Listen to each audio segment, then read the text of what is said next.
Well, I said it once and I'll say it again. When you start researching some of these records and these artists, man, you learn some really cool things.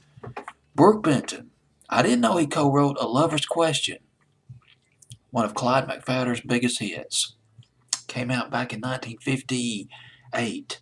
Brooke Benton, 1964, Billboard's Hot 100.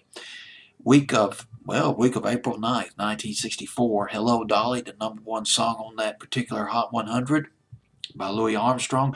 Brooke Benton coming in all the way down at number 98. The bottom rungs of the Billboard's Hot 100. And sometimes it's where you're going to find the real gems. Right there in the bottom half of Billboard Hot 100. Although this song the record is called It's Too Late to Turn Back Now. Not to be confused with the song by Cornelius Brothers and Sisters Rose, which came out in 72. Brooke Benton at number 98. The song went as high as number 43. Almost made top 40 on Billboard's Hot 100 for 8 weeks. Brooke Benton made a nice living co-writing songs, including The Lover's Question. And he and another fellow named Clyde Otis, they co-wrote some of Brooke Benton's biggest hits. First hit record for Brooke Benton. Can't get that word out. Brooke. I got it. Dang it, I got it this time. Brooke Benton. It's just a matter of time. Co-written with Clyde Otis. Also endlessly co-written with Clyde Otis. But now here's the interesting thing, though, about these two records. They were offered to Nat King Cole. But when Clyde Otis became the artist and repertoire guy at Mercury Records, he told Brooke Benton, you need to do these songs. Why don't you do them yourself? That's what happened. Brooke Benton recorded them.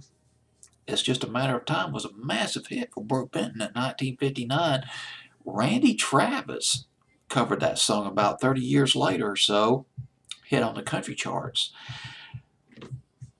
Clyde Otis persuaded Brooke Benton to sign with the Mercury record label. It proved to be I can't come up with a word, a profitable enterprise. The hit record started to fall into place for Brooke Benton in the early 60s. Hotel Happiness, one of his biggest hits, the Bo Weevil song, and Kitty-O.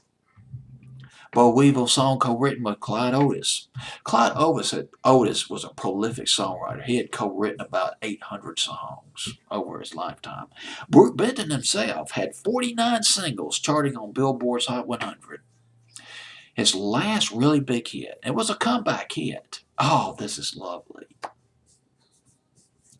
1970, Rainy Night in Georgia.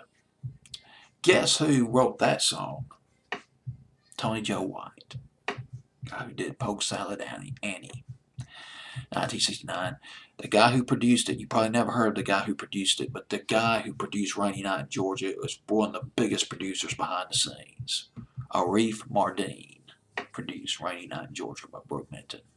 Arif Mardin produced a whole bunch of people. He helped put the Bee Gees back on the map when he produced Jive Talking, which ushered the Bee Gees into the disco era, but that was much later. We're all the way back in 1964 now. Let's go back. Lost 45 by Brooke Benton, and Too Late to Turn Back Now, coming in at number 98 on Billboard's Hot 100 the week of April the 9th, 1964.